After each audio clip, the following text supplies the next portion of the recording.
Otto Hightower is not exactly a character that most fans of House of the Dragon really like. People don't appreciate the fact that Otto is cunning and devious, manipulating the political landscape in order to advance his own interests.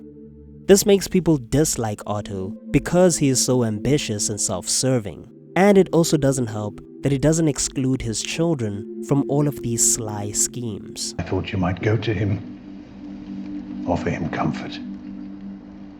In his chambers. The fact that Otto manipulates Alicent into seducing Viserys is a part of the reason why so many viewers don't really like him and consider him to be a bad father. It makes Otto look like he is far more concerned about his political ambitions than he is about the well-being of his own daughter, ignoring her discomfort about being with her best friend's father because he is more concerned about securing power for his house. If that is true, then I made you Queen of the Seven Kingdoms. Would you have desired it otherwise? How could I know? I wanted whatever you impressed upon me to want. Otto seems to force Alicent into a life of politics without taking into account her personal desires. And many viewers feel like that makes Otto a cold and uncaring father to his daughter. But I must say that I actually disagree with this opinion, because by the standards of this world that he exists in, I think that Otto is actually quite a good father to his children. You just have to consider what he's done for them from a different perspective to really appreciate what a good father he actually is, especially to Alicent. Yes, he did manipulate her into marrying an older man, but this is actually quite normal for the culture of the Westerosi.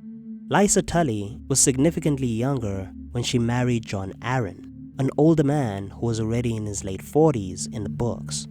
Stannis is in his 20s when he marries Selyse, an older lady who was already in her 30s. So, in Westeros, a society that is based on medieval England, it isn't strange for Alicent to be betrothed to Viserys. And consider the careful consideration that Otto has put into this match. He knows that Viserys is a kind man who won't mistreat Alicent. He doesn't give her to a man that is cruel or violent. Otto already knows the type of man that Viserys is, and so he is more comfortable with this betrothal knowing that she will be safe and cared for. Also, by encouraging Alicent's betrothal to Viserys, Otto is also securing Alicent's future as queen, automatically guaranteeing her a life of high status and safety, especially in a world that is so harsh and cruel towards women. Otto knows that once Alicent is queen, not only will she be protected and shielded from these cruelties, but she will also be the most powerful woman in the kingdoms, elevated to a position where she could have meaningful influence over the realm's decision-making. And unlike Viserys, who never truly prepares his daughter for the realities of rulership, Otto guides Alicent and helps her survive the political predicament that she's thrusted into. He teaches her diplomacy, manipulation, and the necessary cunning that is needed for her to survive a political career as a queen.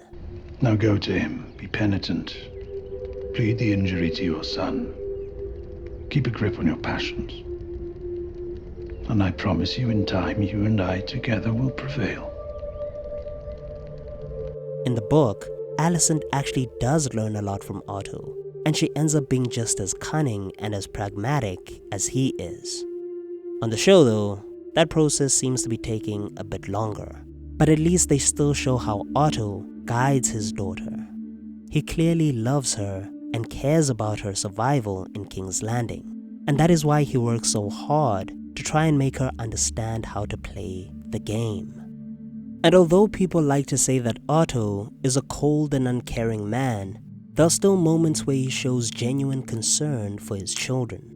For example, he does notice that Alicent has a habit of chewing her fingernails, and he does show concern about this and tries to stop her, several times even.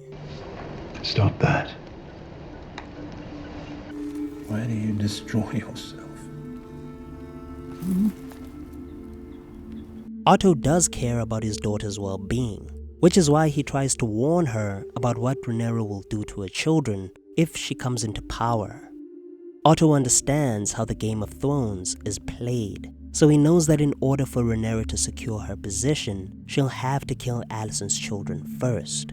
Even though Alicent does not believe that that could happen to her, since Rhaenyra was her best friend, Otto loves her and tries to warn her about the inevitability of it. The time is coming, Alicent. Either you prepare Aegon to rule, or you cleave to Rhaenyra and pray for her mercy.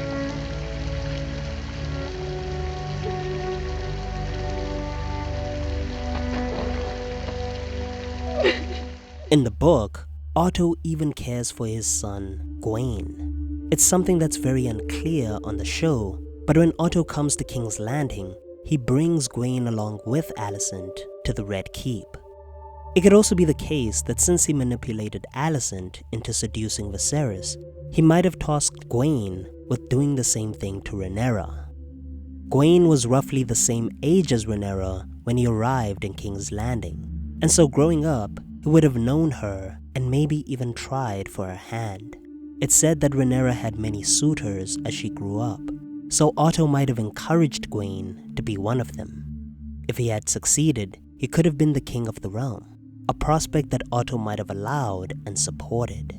But since that didn't happen, Otto ensured that GWAYNE was in a high position in the City Watch, the second in command after Sir Luther Largent. Although Otto gave him this position for strategic reasons, it's still a high and respectable position for his son to have. Otto didn't neglect him or ignore him, as he seems to have on the show. He seems to have been a good father who did care for his children, trying to provide the best for them and secure positions of power for them in the world. He did the same for his grandchildren, Aegon the most. Everything that he did was to secure his claim as king, ensuring his power and weakening his enemies. In a world as dangerous and as cruel as Westeros is, this was the best way for Otto to show his love and dedication to his family.